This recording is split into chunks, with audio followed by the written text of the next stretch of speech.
अब मुस्लिम वर्ल्ड की भी एक एम्पायर थी, अपने दौर में हमेशा से आगे रही है। जब उसका डाउनफॉल आया ना, तो वो एक्नॉलेज करना बहुत ज़रूरी होता है।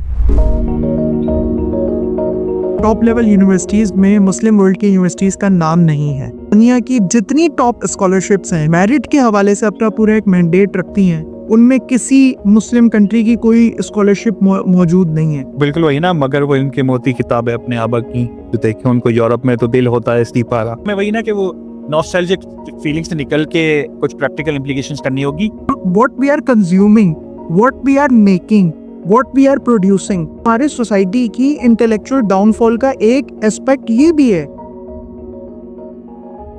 बिस्मिल्लाहिर्रहमानिर्रहीम, अस्सलामु अलैकुम वरहमतुल्लाहि वबरकातुहू। एक और बर्निंग इशू पर पॉडकास्ट के साथ मैं मोहम्मद अदीब, आपका होस्ट, और साथ मेरे मौजूद हैं यासिर सिद्दीकी, एरास्मस स्कॉलर, और इसी के साथ साथ एक बहुत ही जिसे कहते हैं कि गहरी नज़र रखने वाले। हम इस पॉडकास्ट में यही कोशिश करते हैं कि हम इशूज़ को इन डेप्थ जाकर उसके पूरी डायनेमिक्स के साथ, उसकी पूरी जितनी भी डेप्थ हो सकती है उसके साथ डिस्कस करें। तो वेलकम यासिर भाई। बहुत शुक्रिया थे भाई इतनी तारीफ करने का। ऑडियंस देख के बोलेगी कि ये दोनों जो ना लगे रहते हैं एक दूसरे की एक दूसरे की करने में ना। मिले हुए। अच्छा यासिर भाई, recently I conducted a podcast with the winner of Oxford union debate. he thrashed the opponent which was Indian team. उन्होंने वहाँ पर इंडियन टीम को डिफीट किया, और उनसे बातचीत करते हुए मेरी मतलब एक जो पहलू निकला वो ये कि we acknowledge and we talk about armed resistance that has been happening since years in different part of the world, especially in the Muslim world. But we haven't talked enough about uh, the preparation of diplomats, the preparation of international relations specialists, the preparation of scientists, the preparation of educationists. Intellectual warfare में मुस्लिम world बहुत पीछे नजर आता है। Why is it so? अतीब भाई, मैं आपसे partially agree करूंगा। इसमें तो कोई शक नहीं है कि जो मुस्लिम वर्ल्ड या जैसे आप मुस्लिम उम्मा कहते हैं, उसका जो डाउनफॉल है, that has been on its knees, crumbling down ever since the fall of Ottomans. Even though कि उससे पहले भी जो डाउनफॉल था वो स्टार्ट हो गया था, लेकिन ऐसी जबो हाली और ऐसा कहतुल रिजाल पहले कभी भी नहीं था। तो ये आपसे अग्रीमेंट है। जहाँ पर डिसएग्रीमेंट है वो ये है कि जो रेजिस्टेंस मूवमेंट्स हैं मुस्लिम वर्ल्ड में, मुस्लिम उम्मा में, वो भी कोई इतनी खातिर खा अचीवमेंट्स या कोई खातिर खा सक्सेस जो है वो हासिल करने में कामयाब नहीं हुई हैं। सो ऑल्दो कि हमारा आज का मौजू वो मतलब फोकस जो है वो इंटेलेक्चुअल डाउनफॉल पर रहेगा, मगर जो ओवरऑल मुस्लिम वर्ल्ड का डाउनफॉल है वो सिर्फ इंटेलेक्चुअल फ्रंट के साथ साथ जो रेजिस्टेंस फ्रंट है, जिसे आप पॉलिटिकल फ्रंट कहते हैं, उसमें पॉलिटिकल फ्रंट में ऑब्वियसली बात है, डिप्लोमेसी भी आती है, उसमें आर्म रेजिस्टेंस भी आती है, उसमें इंपीरियलिज्म के अगेंस्ट जो political movement, civil political movements हैं वो भी आती हैं। सो मेरा तो असेसमेंट यही है कि मुस्लिम वर्ल्ड दोनों डोमेन्स में कोई अच्छा परफॉर्म नहीं कर रही है। रेजिस्टेंस रेजिस्टेंस मूवमेंट्स में या पॉलिटिकल रेजिस्टेंस मूवमेंट में एटलीस्ट ये कह सकते हैं कि आपको एलाइज मिल जाते हैं बहुत सारे फ्रेंड्स के ऊपर। तो शायद वहाँ पर वो चीज़ विजिबल ज़्यादा हो जाती है कि अच्छा काम कम हो रहा है लेकिन वो चीज़ विजिबल ज़्यादा है। इंटेलेक्चुअल फ्रंट के ऊपर तो अनफॉर्चुनेटली वहाँ विजिबिलिटी भी कुछ भी नहीं है।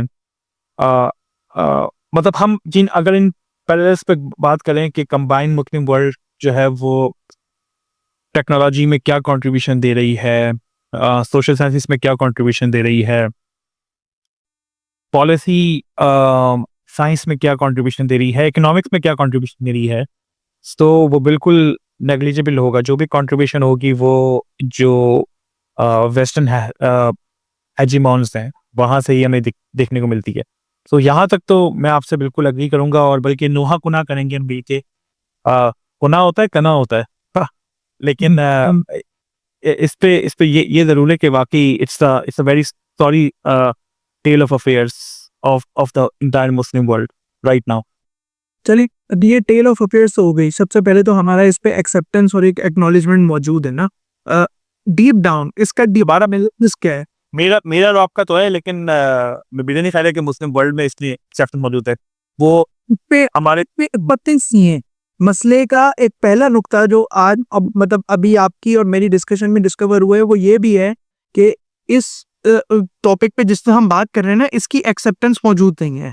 नहीं, वी आर बेटर, हम पायस हैं, हम बहुत ब्लेस्ड नेशन हैं और पता नहीं क्या क्या, जन्नत तो हमें ही मिलेगी। इस तरह के कुछ कॉन्सेप्ट्स हैं कि जिनको बहुत एक्सप्लॉइट करके पेश किया जाता है कि जिसकी वजह से मुस्लिम उम्मा अपनी डेवलपमेंट पर, इंटेलेक्चुअल और कैपेसिटी डेवलपमेंट पर काम नहीं कर पाती। इस बात का एहसास भी लोगों में मौजूद नहीं है। और ज़ोम तकवा या ज़ोम दानिश्वरी जिसको कहते हैं ना, वो बदरजा उत्तम हमें पाया जाता है, बहुत एक्सट्रीम लेवल का पाया जाता है। बट डीप डाउन जो डीप एनालिसिस है ना, उसके अंदर हम बहुत खाली हैं। इसके डीप एनालिसिस को अगर आप मज़ीद ब्रॉड वे में करें, आप माशाल्लाह खुद बाहर पाकिस्तान की एक मिडिल क्लास फैमिली से ताल्लुक़ रखते हुए आप बाहर गए, आपका एक कॉर्पोरेट का पूरा एक्सपीरियंस मौजूद है, आपका इंटरनेशनल वर्ल्ड का एक्सपीरियंस भी है, वहाँ भी आप डिफरेंट जो है ना वो पब्लिक फोरम्स पर अपीयर होते रहते हैं, इंटरनेशनल कुछ गेस्ट के साथ आपने पॉडकास्ट किए हैं, बिल्कुल एक डाइवर्स आपका एक एक्सपीरियंस है। उस एक्सपीरियंस से कनेक्ट करते हुए 3-4 सब पॉइंटर्स तो ज़रा हमारे सामने रखें कि क्या वजह है इस इंटेलेक्चुअल डाउनफॉल की। पहली वजह तो हमने डिस्कवर की कि एक्सेप्टेंस ही नहीं है इस मसले का, और बाकी चीज़ें क्या कनेक्टेड हैं? इसमें अतीब भाई मेरा जो असेसमेंट है इनिशियली वो यही है कि जो इम्पीरियलिज्म या नियो इम्पीरियलिज्म वॉरफेयर स्टार्ट हुई है टुवर्ड्स मुस्लिम वर्ल्ड के अगेंस्ट, जो सबसे बड़ा इशू था वो यही था कि आप देखें कि बाकी सिविलाइजेशन जो हैं, यानी कि जापानी सिविलाइजेशन एग्जिस्ट करती रही है, पर्शियन सिविलाइजेशन एग्जिस्ट करती रही है, सेंट्रल एशियन की एक पूरी तारीख एग्जिस्ट करती रही है, रोमन एम्पायर एक जो थी वो आज भी लोग उसके उसके बारे में वेट ड्रीम्स करते हैं। यानी कि मैं अगर वेस्ट की बात करूं तो इसमें कोई कोई शक नहीं है कि जो बड़ी बड़ी एम्पायर्स थी, सिविलाइजेशंस थी, वो हमेशा रिप्लेस होती रही हैं। मुस्लिम वर्ल्ड की भी एक एम्पायर थी, उसने भी काफ़ी सदियों तक अपनी सकाफत, तहजीब, तमद्दुन, टेक्नोलॉजी और साइंस अपने दौर में हमेशा से आगे रही है। तो जब उसका डाउनफॉल आया ना, तो वो सबसे नंबर वन चीज़ थी वो कि जब डाउनफॉल स्टार्ट हो गया तो वो एक्नॉलेज करना बहुत ज़रूरी होता है। मतलब कहने को तो वो जैसे वो हो जाएगी एक बहुत ही ट्रिवियल सी एग्जाम्पल हो जाएगी, लेकिन अगर हम अपने घरों में देखें तो घरों में हम अक्सर देखते हैं कि जी घर में मतलब जॉइंट फैमिली सिस्टम की एग्जाम्पल दें तो कोई एक की फिगर होता है, एक्सटेंडेड फिगर होता है, भले वो घर की वालदा हों या फिर वालिद हों, तो वो जो है वो सारी जो उनकी कंट्रोलिंग होती है डिसीजन मेकिंग की, वो उनके हाथ में होती है। फिर जब बच्चे बड़े हो जाते हैं और जब थोड़ा सा वो उनमें अब वो चाहते हैं कि जी ये जो concentration of decision making power है ये ज़रा हम तक भी पहुँचे, तो वो उसमें जब वो डाइल्यूट होती है तो जो बड़े होते हैं, जो वो सारी ज़िंदगी एक्सरसाइज कर चुके होते हैं वो पावर, वो इसको एक्नॉलेज करने को राज़ी नहीं होते कि जी अब ये पावर जो है ना अब हमारे हाथ से जा रही है। अब बच्चे खुद बड़े हो रहे हैं, वो अपने डिसीजन खुद ले रहे हैं। सो वो फिर वहाँ पे कॉन्फ्लिक्ट्स पैदा होते हैं, वहाँ पे फिर खानदान में मसाइल पैदा होते हैं। वो एक सेपरेट डिस्कशन है, मतलब एग्जाम्पल देना इसलिए ज़रूरी है कि ना वो एक बेयकीनी सी कैफियत होती है कि यार अब हमारे पास ताकत नहीं रही है, अब हमारे पास हाथ से ताकत निकल गई है। हमारे पास ताकत कभी होती थी, हम अपने आबा व अजदाद के बारे में या अपनी तहज़ीब के बारे में या अपने फ़लसफ़े के हवाले से, क्योंकि हम हो सकता है एथनिकली रिलेट ना करें, हम अपनी रेस से रिलेट ना करें, हम उस रीजन से रिलेट ना करें, मगर जो यूनिवर्सल फिगर है वो फ़लसफ़ा होती है। तो वो इंसान बोलता है कि यार हमारे फ़लसफ़े को हमारा हमारा नुक्ता नज़र हमारी ज़िंदगी जिसके ऊपर कायम है, हमारा वर्ल्ड व्यू जिसके ऊपर बेस करता है, वो उसको डिफीट कैसे हो सकती है? तो एक्चुअली उसको डिफीट तो नहीं है, लेकिन अ मुद्दा वही है कि वो जो पावर हमारे यहाँ से खत्म हो गई है, कहीं भी पावर डोमेन में पावर मौजूद नहीं है मुस्लिम वर्ल्ड के पास। वो कभी एक्नॉलेज ही नहीं हुआ, यानी कि जिसे कहते हैं ना कि उसको एटलीस्ट रजिस्टर करना कि हाँ जी ये एक इशू है। अब तो फिर उस हिसाब से आप अपनी स्ट्रेटेजी डिवाइस करते हैं। तो सबसे बड़ा मसला तो यही है कि वो कभी रजिस्टर ही नहीं हुआ कि जी अब हम जो है वो पावर अब नहीं रहे, हमारे पास अब पावर नहीं है। वो मेंटालिटी अभी भी पुरानी है कि जी इस हवाले से मैं वैसे जो हमारे हल्का अहबाब हैं, जो भी मुख्तसर या वास्ट हल्का अहबाब है, वो जानता है कि जी मैं गांधी साहब और हसन इलियास साहब के ऊपर बहुत बड़ा नाकिद हूँ। उनके उनके उनके इनफैक्ट पूरे डॉक्ट्रिन से इख्तिलाफ करता हूँ। लेकिन यहाँ पर मैं बिल्कुल एग्री करूँगा कि मुस्लिम वर्ल्ड में ये चीज़ एक्नॉलेज नहीं हुई, ये रजिस्टर नहीं हुई है। इसी से लिंक जो दूसरा पार्ट है वो ये है कि जो मुस्लिम इसे कहते हैं पॉलिटिकल इस्लाम है ना, उसमें हाकमियत आला का जो कॉन्सेप्ट है वो तो आपने अपने रब को ही दिया हुआ है। तो उस वजह से जो है वो डिफीट भी एक्सेप्ट नहीं करते हम लोग। मतलब एक एक होता है ना डिफीटिस्ट मान, जैसे जापानीज है, इसके अलावा वियतनामीज हैं, मतलब इनकी मैं डिसरिस्पेक्ट नहीं कर रहा, मतलब मैं सिर्फ एग्जांपल दे रहा हूँ कि ये क्या इनकी एक ग्लोरीफाइड तारीफ है, मगर आज ये अमेरिका की कॉलोनी बने हुए हैं, या वेस्ट की कॉलोनी बने हुए हैं। कुछ जो हैं जो मतलब वेस्टर्न हेमिस्फीयर में जो बड़ी एम्पायर रही हैं वो जो हैं वो सोवियत यूनियन की जो उसका उरूज था उससे इंस्पायर हैं आज तक। तो अ, मुस्लिम वर्ल्ड का इशू ये है कि जी वो बोलते हैं कि जी हाँ ठीक है, हम आप के पास ताकत में बराबर नहीं है, मगर फिर भी हम डिफीट नहीं मान रहे। तो उस चक्कर में क्या होता है कि मुस्लिम वर्ल्ड के ऊपर मार पड़ती रही इसी इसी दौर के अंदर, इसी इसी सारे क्योंकि जो अपनी इजारादारी कायम करने के लिए जो ताकतें चाहती हैं कि अपनी इजारादारी कायम करें, वो उनके पास जो वाहिद दलील है वो सिर्फ ताकत है। ताकत के अलावा और उनके पास क्या है? तो वो अपनी ताकत को एक्सरसाइज करते हैं ना, इस वजह से मुस्लिम वर्ल्ड के ऊपर जंगें कभी खत्म ही नहीं हुई। हमेशा मुस्लिम वर्ल्ड जंगों का शिकार रही। मतलब वो मिडिल ईस्ट हो या साउथ ईस्ट एशिया हो, ईस्ट तैमूर और इंडोनेशिया की एग्जाम्पल हो, या फिर मलेशिया में जो हालांकि मलेशिया जैसे मुल्क के अंदर भी सोचें कभी किसी जमाने में सिविल वॉर हो चुकी है। तो अ, आप मतलब अफ्रीका से लेके मतलब ओशियाना तक जो है मुस्लिम वर्ल्ड को देखेंगे तो आपको ये दिखेगा कि कभी यहाँ पे जंगें खत्म ही नहीं हुई। उसका रीजन यही है कि वो कॉन्फ्लिक्ट में मसरूफ रखना, वो जो वेस्टर्न हेमिस्फेयर के हेजिमॉन्स हैं, जो नियो इम्पीरियलिस्टिक ताकतें हैं, ममालिक हैं, उनकी उनके इंटरेस्ट में ये है कि ये मुस्लिम वर्ल्ड भाई अपने कॉन्फ्लिक्ट में मसरूफ है, क्योंकि क्योंकि इन्होंने कभी जहनी गुलाम तो बनना नहीं है, इन्होंने सबमिसिव नहीं होना, सबड्यू नहीं होना कभी भी, तो इसलिए ये मसरूफ रखे हैं। तो मेरी असेसमेंट में जो सबसे दो बड़े रीजन है वो यही है कि आप खुद बताएं कि यार एक बंदा जो पाकिस्तान जैसी इकोनॉमी में रहता है, जिसके पास इतने महदूद माशी वसाइल हैं, माशी मौाक़े महदूद हैं, उसने 10 लोगों को का और भी ख्याल रखना है, उसने अपने जो बुजुर्ग हैं उनका भी ख्याल रखना है, उसने अपने जो बच्चे हैं उनका भी ख्याल रखना है, उसके पास उसको बुनियादी जो ज़रूरत है वो भी नहीं मिल रही है। वो सुबह निकलता है 7 बजे और रात में 8 बजे घर पे पहुंचता है। उसके बाद आता है घर तो ना पानी होता है, ना लाइट होती है, गली भी टूटी-फूटी होती है, गटर भी बह रहा होता है। तो आप ऐसे में उस तहज़ीब से कैसे एक्सपेक्ट करेंगे कि यार ये प्रोड्यूस नहीं कर रही, ये जो है वो इंटेलेक्चुअल जो ब्रेन प्रोड्यूस करना है, या जो टेक्नोलॉजी के अंदर या सोशल साइंसेस के अंदर या इकोनॉमिक्स में कंट्रीब्यूशन देनी है। सो वो उससे एक्सपेक्ट करना जो है वो एक जाती होगी, एक इर्रेशनल सी बात होगी, क्योंकि कॉन्फ्लिक्ट ही खत्म नहीं हो रहे हैं। तो मेरी मेरी असेसमेंट में तो सबसे दो बड़े रीजन तो ये है। उसके बाद जो तीसरा रीजन है ना, असल में वो कहते हैं ना कि जब मुसीबत आती है तो अकेले नहीं आती है, एक साथ आती है। जो तीसरा बड़ा रीजन है वो ये है कि जो इस कॉन्फ्लिक्ट में एक्सप्लॉयटेशन की गई है मुस्लिम पॉपुलेशन की, अ, अक्सर औकात कुछ लोग ये कहते हैं कि जी वो जो है वो उस फला मुल्क का एजेंट है या जो है वो उस फला मुल्क का एजेंट है, वो असल में और लोग बता कर उड़ाते हैं कि जी आप कॉन्स्टिट्यूंसी पूरी की बात कर रहे हैं। एजेंट से मुराद ये क्या है? एजेंट से मुराद ये है कि उनके इंटरेस्ट सर्व कर रहा है।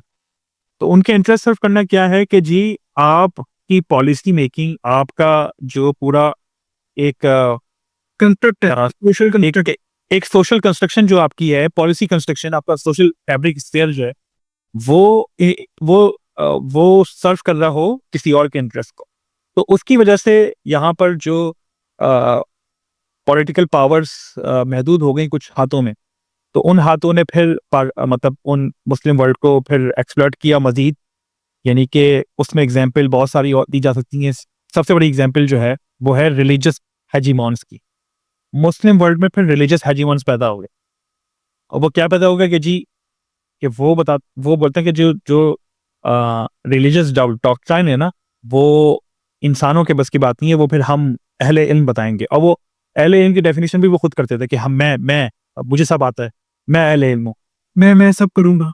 हाँ जी। तो उसकी वजह से क्या हुआ कि जो पढ़ने पढ़ाने का जो एक रिवाज है मुसलमानों में, जो जिसकी आप दो जहाँ मोहम्मद सल्लल्लाहु अलैहि वसल्लम जिसकी तलकीन करके गए, इस्लामिक डॉक्ट्राइन जिसके ऊपर पूरा कायम है, वो आहिस्ता आहिस्ता करके खत्म हो गया। अब इमेजिन करें जरा, सिर्फ इमेजिन करें कि पाकिस्तान में मेजॉरिटी ऑफ जो मौलवी हजरात हैं वो क्या कहते हैं आम लोगों को कि कुरान तर्जुमे से खुद से ना पढ़ो, कुरान तर्जुमे से खुद से ना पढ़ो वरना आप गुमराह हो जाओ।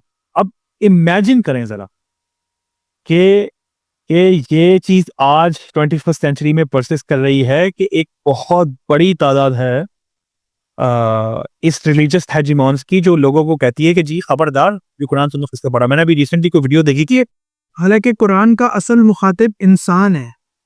मैं रियस कर रहा हूँ ना उसमें कि आप सोचे कितनी इलॉजिकल सी बात है कि कुरान खुद से ना पढ़ो गुमराह हो जाओगे, और उसके बड़े बड़े नाम शामिल हैं उसमें। कुछ लोग थोड़ा इतनी थोड़ी सी तकल्लुफ कर लेते हैं कि अच्छा ठीक है भाई, जो वाकयात हैं जो नसीहतें हैं वो आप पढ़ लो भले, लेकिन जो मसाइल है वो ना पढ़ो, वो जो है वो किसी मुफ्ती के पास जाके पढ़ो। आप सोचे कितनी इलॉजिकल और इरेशनल बात है। पाकिस्तान से बाहर निकल के आइडिया होता है कि पाकिस्तान जो कुआं बना हुआ है उससे बाहर निकलते तो आपको आइडिया होता है कि दुनिया कितनी बड़ी है। यानी कि आप मुस्लिम वर्ल्ड में कहते हैं 1.8 बिलियन मुस्लिम्स हैं, उनमें से 500 मिलियन यानी कि तकरीबन आधी अरब आबादी जो है वो अरबी है, यानी कि अरबी जानती है, अरब बेल्ट की है या सेंट्रल एशियन की कंट्रीज की है या नॉर्थ अफ्रीकन कंट्रीज की है, जो अरबी बोलते हैं, अरबी समझते हैं। तो अगर हम पाकिस्तान के इन मौलवी फक्के की बात को एक्नॉलेज कर लें कि हाँ जी कुरान को तर्जुमे से नहीं पढ़ना चाहिए, तो फिर जो वो 500 मिलियन अरबी जो अरबी जानते हैं, मतलब सही है कुरानिक अरबी नहीं जानते होंगे लेकिन अरबी जानते होंगे कि जी वो कुरान की बात कर रहा है, तो फिर हम उनको क्या बोल रहे हैं कि देखो जी तुम भी कुरान नहीं पढ़ना, तुम तो कुरान ही नहीं पढ़ना, तुम्हें जब तक कोई आलिम में ऐसा ना हो, मुफ्ती में ऐसा ना हो, तुम कुरान ही नहीं पढ़ना, क्योंकि तुम पढ़ने लगोगे तो तुम्हें सब कुछ समझ में आएगा क्योंकि तुम तो ट्रांसलेशन जानते हो, तो इसलिए तुम पढ़ के बैठ जाओगे। आप सोचे कितनी इलॉजिकल इररेशनल बात है। मतलब जब कुरान नाजिल हुआ और वो लोगों को कह रहा है कि जी पढ़ो मतलब इसको, इस पे तहकीक करो, इस पे पढ़ो, इस पे गौर फिक्र करो, तो वो उसके मुखातिब कौन थे? वो अरब के लोग थे ना, जो कि ऑलरेडी अरबी जानते थे। क्या वहां पर कोई ये बताया गया कि नहीं जी जो अरबी जानता है वो तो नहीं पढ़ सकता, जो अरबी नहीं जानता वो भले कुरान पढ़ ले सवाब की नीयत से। तो आप सोचें जो मुस्लिम वर्ल्ड का मेन सोर्स ऑफ नॉलेज है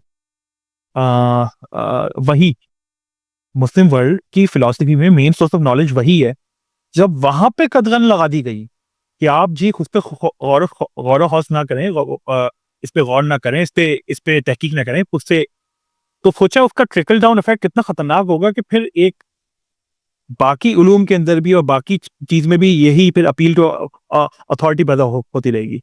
सो मेरे असेसमेंट में ये 3 मेजर बड़े मसले हैं जो जिसकी वजह से मुस्लिम जो वर्ल्ड है वो इंटेलेक्चुअल डाउनफॉल का ना सिर्फ शिकार है अभी, बल्कि वो मजीद तनज़ुली का रास्ता जो है वो तय कर रही है। ठीक है, ये तो बहुत डीप एनालिसिस था ना। अगर हम सरफेस नॉलेज भी इस हवाले से देखते हैं तो मुस्लिम वर्ल्ड की कोई भी यूनिवर्सिटी बहुत मुश्किल से इक्का दुक्का किसी रैंकिंग में शायद नाम आए तो किसी एक यूनिवर्सिटी का आ जाता है, लेकिन टॉप लेवल यूनिवर्सिटीज़ में मुस्लिम वर्ल्ड की यूनिवर्सिटीज़ का नाम नहीं है। फिर इसी के साथ-साथ दुनिया की जितनी टॉप स्कॉलरशिप्स हैं, जो जो रिसर्च के हवाले से अपना एक मैंडेट रखती हैं, इसी के साथ-साथ मेरिट के हवाले से अपना पूरा एक मैंडेट रखती हैं, उनमें किसी मुस्लिम कंट्री की कोई स्कॉलरशिप मौजूद नहीं है।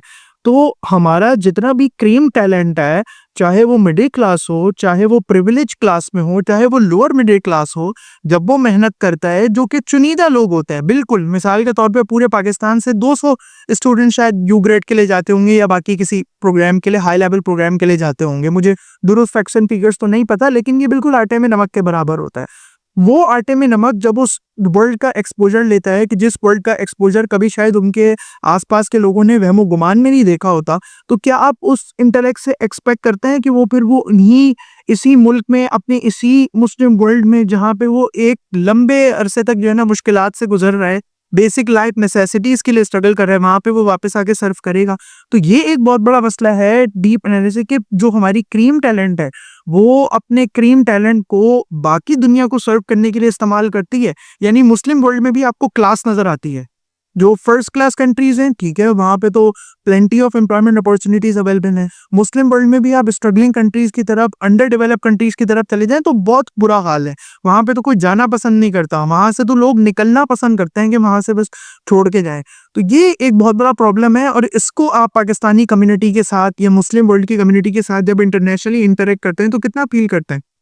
एग्ज़ैक्टली उसमें एक तो सा एडिशन करूँगा कि जो फर्स्ट वर्ल्ड मुस्लिम कंट्रीज़ है ना, वहाँ वहाँ भी देखें तो वो भी कोई क्वालिटी की इंटेलेक्चुअल फ्रेम प्रोड्यूस नहीं कर रहे हैं। तो ये तो देखें, ये मसला अक्रॉस द बोर्ड है। मतलब इसमें कोई अ, मुझे लगता है सिवाय मलेशिया एक थोड़ा-सा आउटलायर है। मलेशिया के अलावा मतलब फर्स्ट वर्ल्ड टर्की में किसी कैटेगरी में मैं उसको कंसिडर करता हूँ बिकॉज़ उसने इस वक़्त जो है ना अपने मुल्क में अपॉर्च्युनिटीज़ के दरवाज़े खोले हुए हैं। मेरिट तो उसका भी मैं कहीं नहीं देखता, लेकिन स्टिल उसने एक जो है ना वो इंटरनेशनल जिसे कहते हैं कि टूरिज़्म को भी अट्रैक्ट करने के लिए एक रास्ता खोला हुआ है। ये कंसर्न असल में देखें, टर्की की जो एग्जांपल है ना, वो बहुत ही यूनिक इसलिए भी है कि टर्की अपना ऐसा कोई अजीब सा हाइब्रिड मॉडल मॉडल रखा हुआ है इन टर्म्स ऑफ पॉलिसी कि जो थोड़ा सा डिस्टिंग्विश भी है मुस्लिम वर्ल्ड से, मगर वो चाहता है कि वो अलाइन भी हो जाए, क्योंकि उसने उसकी जो अज़ाइम है, यानी कि जो इस पर टर्किश गवर्नमेंट है, उसके जो लार्जर अज़ाइम है वो तो ये ना कि ये उसने एक हेजीमोन बनना है, उसने रीजनल एक हेजीमोन, उसने एक रीजनल पावर बनना है वहाँ पर। तो उस चक्कर में ऑब्वियसली बात है वो इम्पीरियलिस्टिक कल्चर को गेन करने के लिए उसके पीछे नहीं इंटेलेक्ट नहीं है, इंटेलेक्ट नहीं है, एम्प्लॉयमेंट एम्पावरमेंट नहीं है। उसके पीछे भी उसके अपने फाइनेंशियल कंस्ट्रेंट्स भी थे काफ़ी अरसे तक और फिर उसके बाद लेकिन अगर आप टर्की और मलेशिया की एग्जाम्पल को काउंट भी कर लें तो भी कंपटीशन बिल्कुल भी नहीं है ना। मतलब और अच्छा, इनको निकाल के आपके जो जीसीसी कंट्रीज हैं, यानी कि सऊदीया, यूएई, बहरीन, ओमान, कुवैत, जहाँ पर मतलब दौलत की भरमार है, जहाँ पर रिसोर्सेज की भरमार है। फिर इसके अलावा छोटे 2-4 छोटे-मोटे और कंट्रीज़ हैं, मुस्लिम कंट्रीज़ हैं कि जहाँ पर रिसोर्सेज बड़े, मतलब एक अमीर लाइफ गुज़ार रहे हैं मुसलमान, जैसे ब्रुनेई हो गया। ऐसे की एजुकेशनल अपॉर्चुनिटीज़ भी कहीं न कहीं नज़र आती हैं। हाँ, जैसे ब्रुनेई है, मालदीव है, ये 2-4 छोटे-मोटे हैं। मतलब प्रॉब्लम ये है कि पूरे मुस्लिम वर्ल्ड में मोरक्को एक एग्जांपल है। मोरक्को बहरहाल एक ऐसी ट्यूनीशिया एक एग्जांपल है। ट्यूनीशिया, मोरक्को ऐसे ऐसे कंट्रीज़ हैं जहाँ पर जो कि इकोनॉमिकली स्टेबल मतलब अ, इजिप्ट वाला हाल नहीं है वहाँ पर, लीबिया वाला हाल नहीं है वहाँ पर, इराक वाला हाल नहीं है वहाँ पर। यासिर भाई, अभी आपने इजिप्ट का नाम लिया। कितने दुःख की बात है कि यही वो इजिप्ट था कि जिसकी जामिया अज़हर यूनिवर्सिटी की पूरी दुनिया में एग्ज़ाम्पल दी जाती थी। बट वहाँ के इकोनॉमिक प्रॉब्लम, वहाँ की डेमोक्रेटिक अनसर्टेनिटी और वहाँ के इंटरनल और रीजनल पॉलिटिक्स के इश्यूज़ इतने रहे कि जिसने उस जामिया अज़हर की भी कोई वैल्यू नहीं रहने दी। हालाँकि ये जामिया अज़हर जिस तरीके से इंटरनेशनल एक्सचेंज प्रोग्राम लीड किए जाते हैं, इसी तरीके से जामिया अज़हर और इसी के साथ-साथ international Islamic university Islamabad, Dhaka and Malaysia, ये सारे इंस्टीट्यूट्स आपस में कनेक्टेड रहते थे। वीसीज़ आपस में एक दूसरे से तबादला हुआ के जाया करते थे। फैकल्टीज़ एक दूसरे से एक्सचेंज हुआ करती थी। बट नाउ हम देखते ही नहीं है कि ऐसा कुछ होता हो। वो बिल्कुल वही ना, मगर वो इनके मोती किताब है अपने आबा की, जो देखे उनको यूरोप में तो दिल होता है स्टीप वाला। सो वो एक फीलर तो बिल्कुल आता है। लेकिन मैं वही ना कि वो नॉस्टैल्जिक फीलिंग से निकल के कुछ प्रैक्टिकल इम्प्लीकेशंस करनी होगी।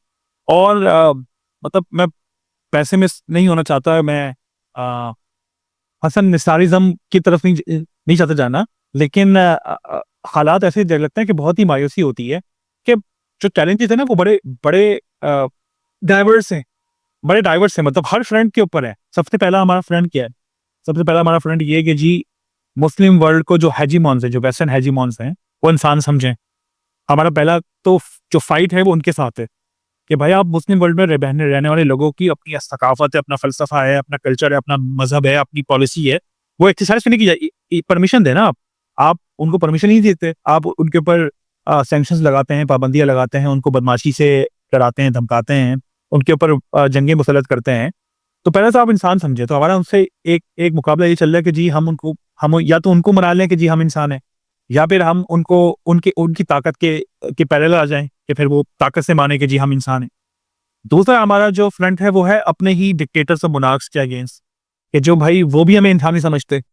जो मुस्लिम वर्ल्ड के अंदर जो पावर एलीट के लोग हैं वो समझते हैं कि जी सारी ताकत, सारा इल्म, सारा जो अकल और सब कुछ, सारी मतलब कि वो उनके पास। वो भी कॉलोनियलिज्म के बेनिफिट्स को जो है ना वो फिर कुछ रीस को फायदा देने के लिए अपनी जगहों पे होते हैं।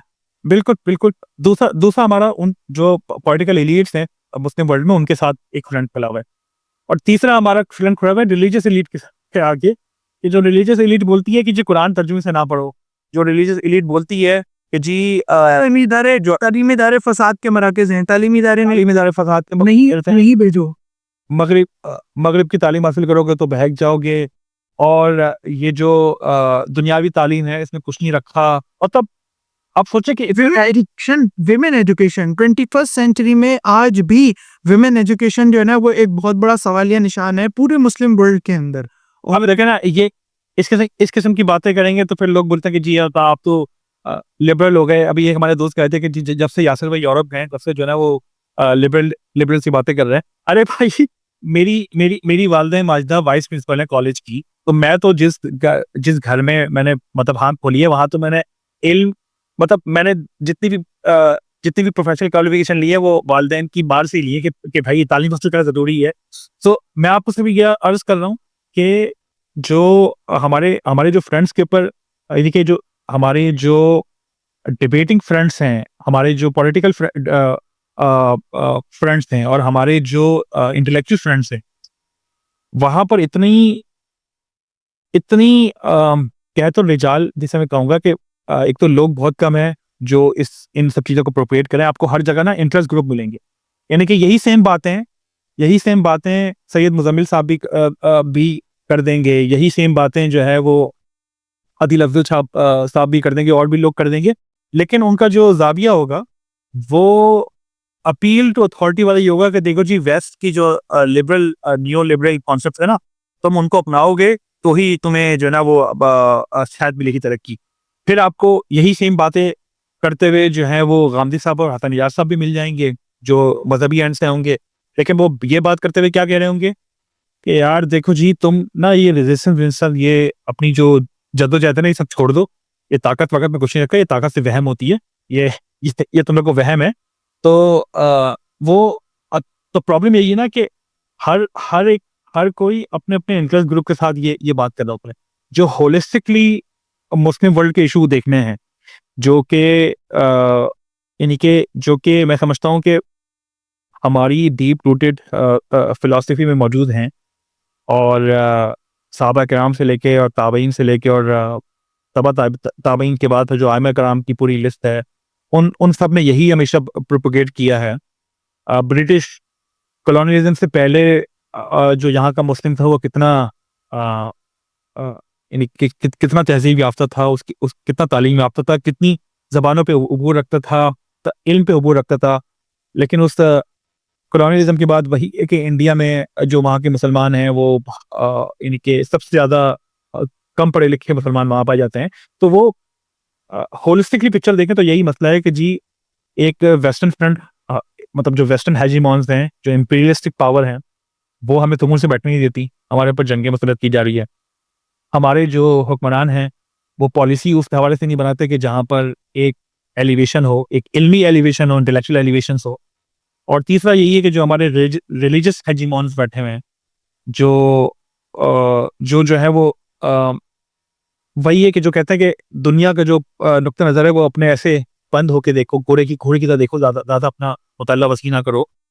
लोग कहते हैं कि जी ये नेट्स को ना पढ़ो और उसको ना पढ़ो, और मतलब मतलब आप सोचे ज़रा, ये मुझे हैरानगी होती है कि एक तरफ यही तबका कहता है कि जी कुरान को तर्जुमे से ना पढ़ो, गुमराह हो जाओगे। इसी सांस के अंदर में कहता है कि नेट शो को भी ना पढ़ो, तुम्हें उसको भी पढ़ के गुमराह हो जाओगे। तो भाई क्या पढ़े इंसान? लैला मजनू की कहानियां पढ़े? मतलब तो इतना इतना इतना फुकदान है इस बेसिक अंडरस्टैंडिंग का कि इल्म, जो कायनात का इल्म है, वो उसका उसका हसूल, उसका हासिल करना और अपने आप को उस क्लास से अपग्रेड करना, पूरा फिक्र क्रिएट करना। अपने आप को स्किलफुल बनाना और अपनी इंटेलेक्ट को अपग्रेड करना। मेरे ख्याल में यासिर भाई ये दीन में कहीं मना नहीं है, ये मजहब में कहीं मना नहीं है। मना इसने कितनी मना तो ऑपोजिट बात है। इसमें तो इंकरेजमेंट की गई है कि कायनात के इल्म में गौर हौस करना है, कायनात के इल्म के ऊपर अपने आप को सर्च करना है। और देखें उसके मकासद ऑब्वियसली बात है, क्योंकि वही का इल्म, एज अ बहीसियत मुसलमान हम लोग तो मानते हैं कि वही का इल्म तो सबसे सुप्रीम है ना, क्योंकि वो तो डिवाइन की तरफ से आ रहा है। तो हमारे मकासद जो होंगे जिंदगी गुजारने के मकासद, वो तो वही के इल्म के जरिए ही डिजाइन होने चाहिए, इस पे तो कोई शक ही नहीं है। लेकिन उसी वही का इल्म हमें कह रहा है कि जो कायनात में गौर हौस है, जिसमें जिसमें इंसानियत की खिदमत भी है, जिसमें जो इंसानियत ने अपने लिए मसाइल पैदा किए हैं उसका इलाज भी है। तो वो चीज़ तो इल्म तहकीक से ही हल होगी। और वो इल्म तहकीक के लिए एक पूरा माहौल चाहिए, उसके लिए एक पूरी एक तहजीब चाहिए। आप देखें हमारे यहाँ पढ़ने लिखने का रिवाज कितना ख़त्म हो गया है। तो होती रिसर्चेस और सर्वेज होते हैं, वो देखें उठा के, तो किताबें पढ़ना तो बिल्कुल ख़त्म होती जा रही हैं। किताबें पढ़ने का रुझान खत्म होता जा रहा है। रुझान क्या बढ़ गया है? रुझान बढ़ गया है कि जी टिकटॉक पे आओ, 2 टोंके लगाओ और 4 पैसे कमाओ। ये रुझान बन गया है। तो जब एलिमेंट एलिमेंट किसी भी सोसाइटी का, तहजीब का सिर्फ और सिर्फ ये बन जाए कि जी उसने सर्वाइवल मोड ऑन करना है और सर्वाइव करना है, तो जाहिर सी बात है उसमें फिर इस किस्म की आपको ब्रांचेस और ब्रांचेस निकलते हुए देखेंगी। और यही यहीं पर मतलब हमने पूरी इस बाकी गुफ्तगू में मजहबी तबके को जो है वो हमने बैश किया है। बैश तो नहीं किया, तनकीद की है। लेकिन जरा जरा मसला ये है कि हमें लिबरल भी तो अच्छे नहीं मिले। वो है ना, हमें सच्चा प्यार नहीं मिला। तो हमें हमें लिबरल भी अच्छे नहीं मिले पाकिस्तान में, कि जी एक तरफ उनका सारा जोर जो है वो किसके ऊपर है कि जी यार ये जो मजहबी तालीम है ना, जरा इसको जरा बंद कर दो, इसको जरा, इससे हम ना कुछ अचीव नहीं कर पा रहे। अब अभी चले उनके मोटिवेशन पे बात कर लेते हैं कि जी वो क्या समझते हैं, क्या चीज़ सही है, क्या चीज़ गलत है। लेकिन जरा ये बताएं कि भाई जो फिर वो एक ही सांस में वो कहते हैं कि जी मौसीकी की तालीम दो, डांस की तालीम दो, और जो गैर निसाबी सरगर्मियां हैं उसकी तालीम दो। तो भाई क्या मौसीकी से कैंसर का इलाज होता है क्या? तो मतलब देखें ये प्रॉब्लम क्या है। अब वो वहां पे क्या रीजन लेके आते हैं कि जी उससे नहीं, जी उससे आपकी आर्टिस्टिक थिंकिंग खुलती है। उससे मैं डिनाई नहीं करता उनकी जो रैशनल्स हैं। मेरा मेरा जो प्रॉब्लम है वो ये है कि वो एक ही सांस में कैसे कह सकते हैं कि जी, तो कि एक जो तालीम जिसका ताल्लुक साइंस से नहीं है वो बंद करो, और एक तालीम जिसका ताल्लुक साइंस से नहीं है उसको उसको ऑन कर दो। एक ही सांस में कैसे कह सकते हैं वो? एटलीस्ट कंसिस्टेंट रहे ना। या तो वो ये बोलें कि नहीं जी, जिस जिस भी किसी भी इल्म का ताल्लुक एक फिजिकल कंट्रीब्यूशन से नहीं है, सोसाइटी की फिजिकल कंट्रीब्यूशन से नहीं है, फिजिकल, वो जो है वो सब बंद हो जाए, होनी चाहिए तालीमी इदारों में। या ये है कंसिस्टेंट पॉइंट ऑफ व्यू, समझ में आता है। या फिर वो ये कहें कि चले नहीं भाई, फिजिकल कंट्रीब्यूशन के अलावा बहुत सारी और भी चीजें हैं, उसमें इंसान की रूह भी है, उसमें इंसान का थिंकिंग पैटर्न भी है, उसमें एक आर्टिस्टिक, उसमें जो उसने एक फ्रीडम चाहिए चीजों को सोचने के लिए, वो भी है। तो भाई फिर वो दीन की तालीम के खिलाफ क्यों है? क्योंकि वहां से इंसान अपना सेल्फ डिसिप्लिन सीखता है, वहां से इंसान अ, अपनी फैमिली ओरिएंटेशन सीखता है, वहां से इंसान अपने जिंदगी की पर्पस सीखता है। पाकिस्तान में यही मसला है कि जो मजहबी तबका है वो एक हेजिमन बन के बैठा हुआ है, और लिबरल तबका जो है वो एक इम्पीरियलिस्टिक टूल बन के बैठा हुआ है। उसका उसका काम से पाकिस्तान में ये है कि जी किसी भी तरह जो वेस्टर्न इंटरेस्ट हैं, जो कि मुसलमानों को मुसलमान नहीं समझते और मुसलमानों की तहजीब को कमतर समझते हैं, चले तहजीब को कमतर समझना उनका अपना मसला है, लेकिन भैसे से मुसलमान तो मुसलमान को इंसान समझे ना, अपने बराबर समझे। बिल्कुल। तो उनका कहना है कि देखो जो तुम जो ना, वो तुम्हें ये इख्तियार भी नहीं है, तुम्हें ये सेल्फ डिटर्मिनेशन, तुम्हें ये सेल्फ गवर्नेंस का इख्तियार भी नहीं है कि तुम अपनी पॉलिसी खुद से डिवाइस कर सको। अ, अब आप ये बताएं, टिकटॉक के ऊपर अगर बैन लगाएंगे, मतलब टिकटॉक पे वैसे तो मैं हर किस्म के बैन के खिलाफ हूँ, ये स्टूपिड आर्ग्यूमेंट है। मैं रेगुलेशन के हक में हूँ, हर चीज रेगुलेट होनी चाहिए। ये बात हुई थी इस पे हाँ। हमारे तो आपकी बात करता हूँ यासर भाई, लेकिन इस पे ना कुछ ऐसा पहले मुझे कॉन्फ्रेंस में बात हुई तो बड़ा एक इम्पोर्टेंट जो है ना वो रेगुलेशन वाले जो आपने लफ्ज इस्तेमाल किया है ना, इस पे UN education foundation, US education foundation Pakistan, USAP का एक डायलॉग सेशन था। उस डायलॉग सेशन में एक एक्सपर्ट ने ये कहा कि इस पे तो बात होती है कि सोशल मीडिया आपको क्या दिखाता है, लेकिन वो एल्गोरिथम जो आपको दिखा रहा है उसको कैसे डेवलप करना है कि वो आपको वो चीजें ना दिखाए, उसकी रेगुलेशन पे कभी बात नहीं होती। इस पे तो बात होती है कि वो क्या दिखा रहा है उसको बंद कर दो, तबाह कर दो, खत्म कर दो। तो इट्स नॉट द सॉल्यूशन। जेन जी नहीं नहीं, असल देखिए, मैं जो मेरा पॉइंट था, आपने बहुत अच्छी बात की है। जो मेरा पॉइंट था वो ये था कि सोसाइटी में क्या क्या फैक्टर्स जो हैं वो प्रोड्यूस कर रहे हैं, यानी कि जो जो जो प्रोडक्शन है सोसाइटी में, वो क्या प्रोड्यूस कर रही है जिससे सोसाइटी को वो चीज़ सोसाइटी के लिए हार्मफुल है, ये सोसाइटी के लिए बेहतर है। लिबरल आर्ग्यूमेंट होता है टिकटॉक के हवाले से कि ये टिकटॉक पे अगर कल्चर एंड नॉर्म के अगेंस्ट कोई चीज़ डाल रही है, क्योंकि कल्चर नॉर्म हर जगह की डिफरेंस है। यूरोप में बैठ के मैं अगर ये बोलूँ कि नहीं टिकटॉक में डांस मत दो, तो मुझे मैं स्टूपिड लगूंगा कि भाई यहाँ के कल्चर नॉर्म है। अगर आपने यहाँ पे कल्चर नॉर्म अपने अपने लिहाज से बनाने हैं, तो आप लोगों को कन्विंस करेंगे, आप लोगों को समझाएंगे कि जी इसमें क्या मसाइल हैं, क्या बुराइयां हैं। जब एक कलेक्टिवली मेजॉरिटी मान जाए उसके ऊपर, फिर वैसे ही आप गवर्नेंस कर लेंगे। जैसे ऑस्ट्रेलिया ने हुआ, ऑस्ट्रेलिया ने 16 साल तक सोशल मीडिया अकाउंट्स के ऊपर बैन लगा दिया है कि 16 साल से कम उम्र के जो बच्चे हैं वो सोशल मीडिया अकाउंट्स नहीं बनाएंगे। तो भाई उनकी सोसाइटी ने वो चीज़ एक्सेप्ट कर ली है।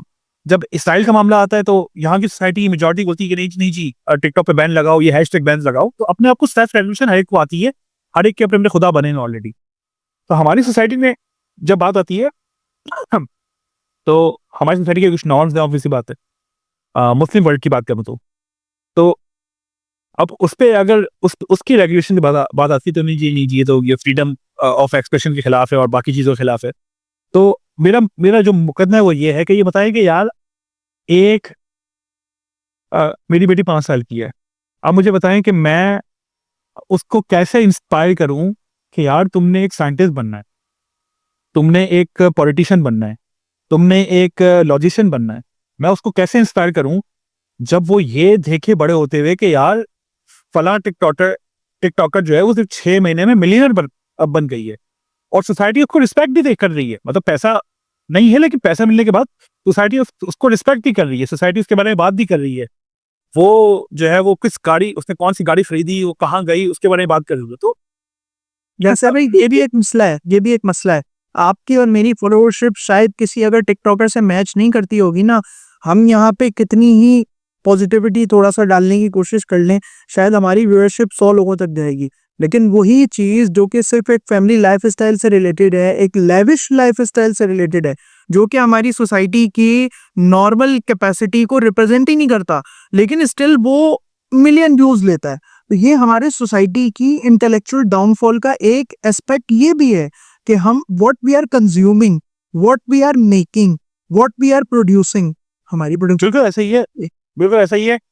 टिकटॉक पे टिकटॉक पे डांस करने से या ठुमके लगाने से किसी का अपना प्राइवेट फेल है, लेकिन उसका जो नेगेटिव एक्सटर्नैलिटी, हम इकोनॉमी में टर्म यूज करते हैं एक्सटर्नैलिटी, उसका जो सोसाइटी में लॉस है ना, उस सोसाइटी में लॉस ये है कि अपॉर्चुनिटी कॉस्ट है इसकी जो जो जी एग्जैक्टली, जो उसमें फाइनेंशियल फ्लो ज्यादा है उस तरफ, वो सोसाइटी को खुद एक एक एक एक तरह का एक मैसेज दे रहा है कि जी इन जगहों पे पैसा है, इन जगहों पे इज्जत है।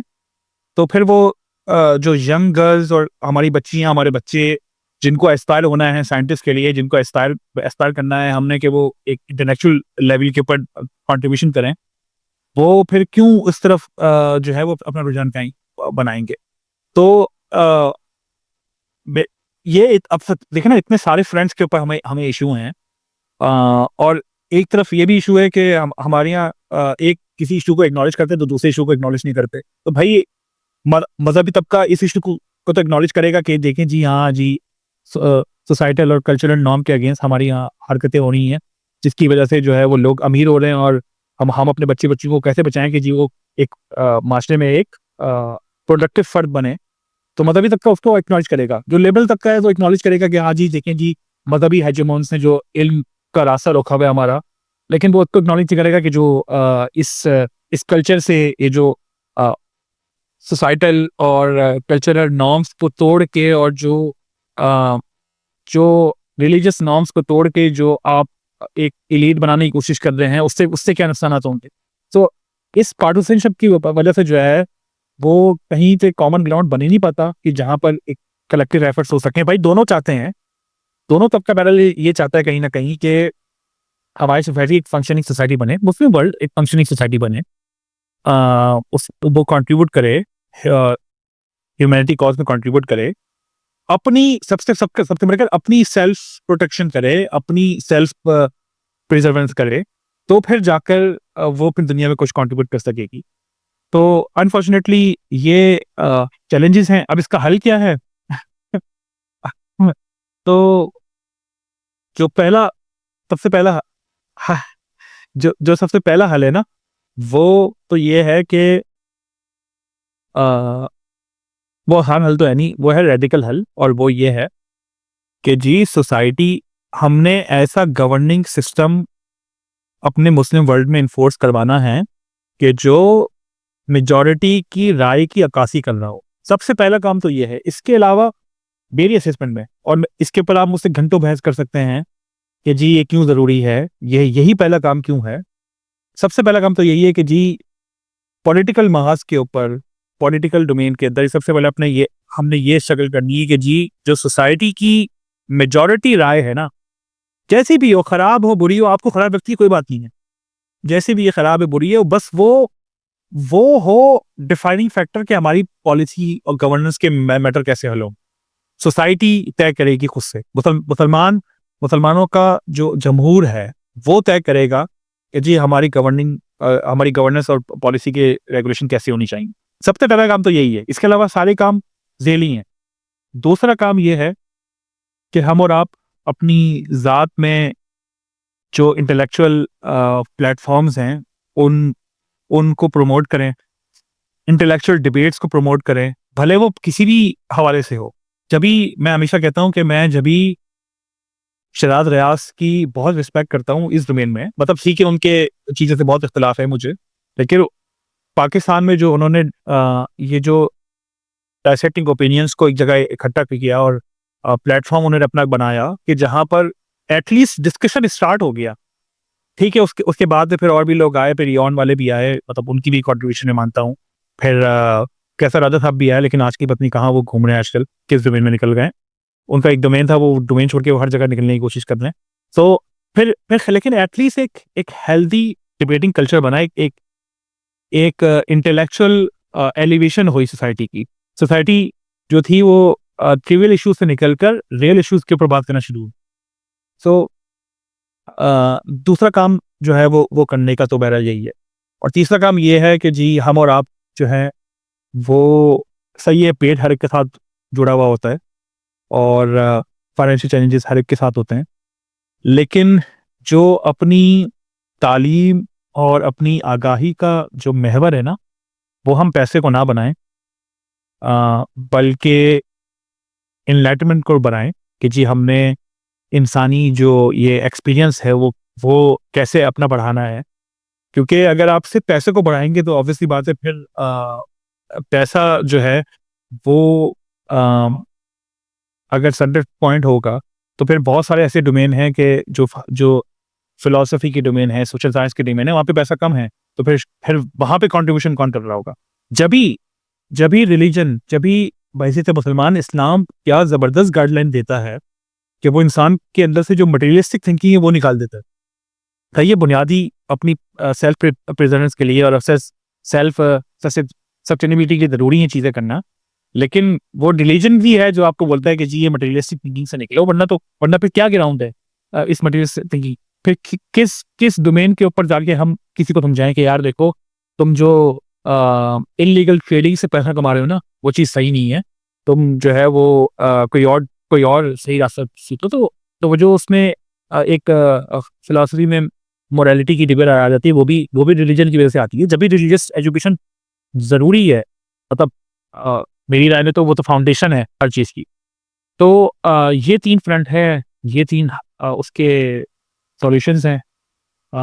उसकी प्रैक्टिकल अप्रोच क्या होगी, ऑब्वियसली बात है, हम दुआ कर सकते हैं और अपना हिस्सा मिला सकते हैं towards it's sustainable solution. Thank you so much, Yasir bhai, for such an insightful discussion about this burning issue of Muslim nation. Definitely ये भी हमारा एक smallest contribution है, small तो नहीं, smallest कहूँगा, smallest contribution है to create some dialogue, to create some awareness, to enlighten others about something which is disastrous for us. तो हम भी अपने थोड़े बहुत टूटे फूटे तजुर्बे की बुनियाद पर, एक्सपीरियंस की बुनियाद पर कुछ ना कुछ न्यू ऑडियंस से शेयर करते रहता। डेफिनेटली अगले एपिसोड में, नेक्स्ट एपिसोड में फिर कोई ऐसा बर्निंग इशू, कोई ऐसा इशू जो बहुत बड़े लेवल पर सोसाइटी के कंस्ट्रक्ट को डिस्टर्ब कर रहा हो, उसको हम जो है ना ज़रूर डिस्कस करेंगे। Thank you so much for giving us time today. बहुत शुक्रिया अतीब भाई।